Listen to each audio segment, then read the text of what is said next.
Okay, so the first thing we need to do when we start to learn to drive is to, of course, make sure that the car is set up correctly for us to drive it. And the way we do that is what we call a cockpit drill. So the cockpit drill involves 5 things, which is doors, seat, steering, seat belts and mirrors. So those 5 things will make sure we're safe, we're legal, and that we're comfortable in the car as well. So the first thing we need to do is to check the doors. So quite simply, you want to make sure you pull the door towards you to make sure there's no rattle in it. If you felt like the door was open, then you would need to close it again by holding the catch. Now, before you actually open the door, you need to make sure there's nothing going past you, because you wouldn't want to knock someone off, a cyclist, say, for instance. So that's what I'm going to do now. I'm going to check my mirror and over my shoulder. I'm going to open the door and close it to make sure that it is safely shut.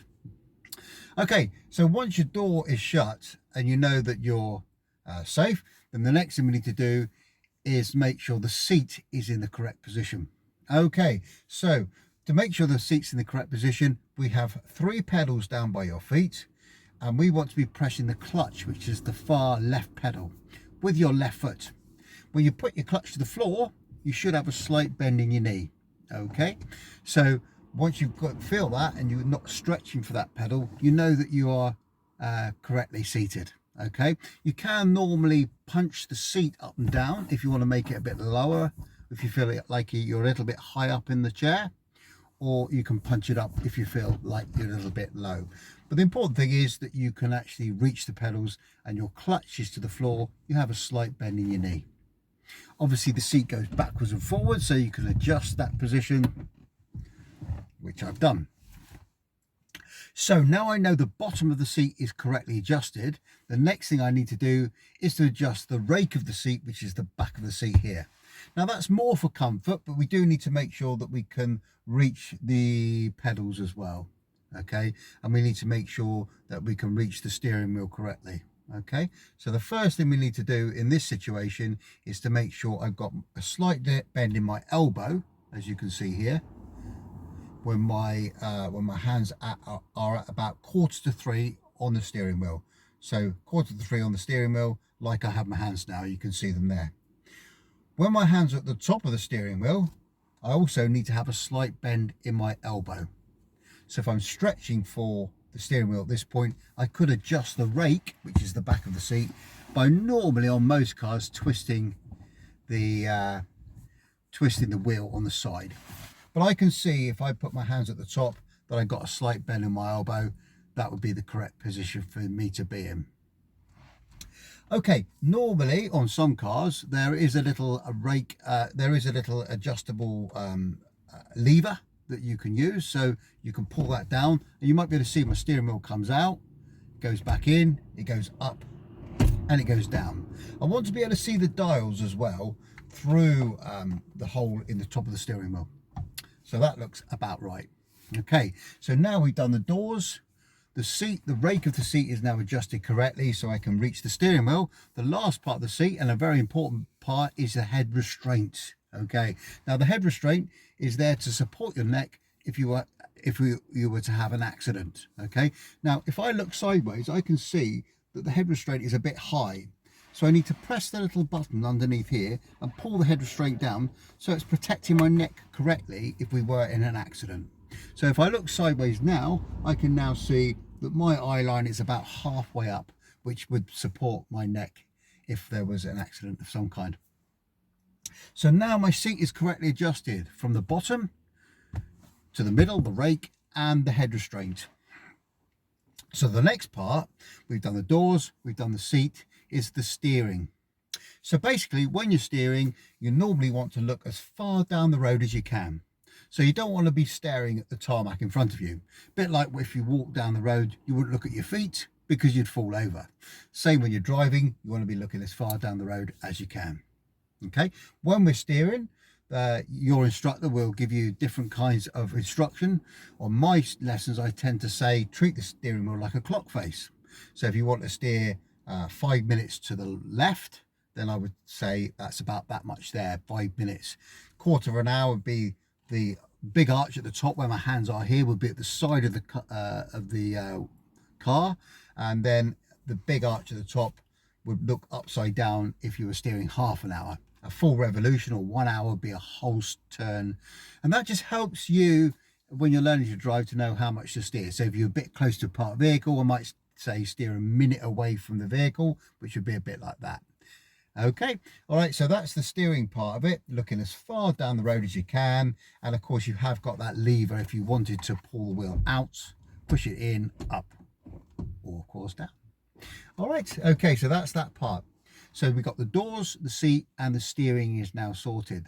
The next part is of course a legal aspect of it, which is making yourself legal by putting your seatbelt on. So when you put your seatbelt on, it is important that you use your thumb to pull the seatbelt around you and making sure that there's no kinks in the seatbelt, because if you did have to brake hard and the seatbelt locked, it can be quite painful. So make sure that it's over your chest and not digging into your neck. There is normally an adjustable part here which you can use to adjust it so it's not digging into your neck. Okay, also you need to make sure that the buckle is in, and you're actually making sure that the seatbelt is in place, and so it's not going to come out while you're driving. So there we go. That's I'm making sure that the seatbelt is nice and even over this part as well at the bottom here, and I can see that I'm quite legal and ready to go. Okay, so we've done the doors, we've done the seat, we've done the steering, we've done the seat belt, and the final thing is your mirrors. Okay, now if you did your mirrors before you did your seat, that's going to affect what you can see around you, so it's important that you are doing your seat before you do your mirrors. So let's have a look at what we can see in the mirrors. So the first thing is to adjust the center mirror at the top here. There we go. Okay, so now we can actually see the mirror at the top right here. Okay, so when we're adjusting that mirror, we need to make sure that we can see all of the back of the window. You should be able to frame the window like I'm doing here. Now, when you're using the mirror or touching the mirror, try not to touch the glass because that will put fingerprints on the mirror, keeping it nice and clear. And you're moving it around, making sure you're sat in your normal driving position. Okay, so I'm just going to take my hand away there. So I don't want to be going like that and checking my mirror to see if it's there, because that's going to affect it. So I need to be sat as I would be if I'm driving, a bit like this. Okay, so now I can see, if I look in the mirror, that I can see all of the back of the window. That's the sides, the back window at the sides, and the top on the bottom. So I've kind of like framed it. I framed the back mirror, back window in this top mirror. Now that mirror is very important because it's the true image. Now what I mean by that is what you see behind you is the right size, where the outside mirrors make things look a lot smaller.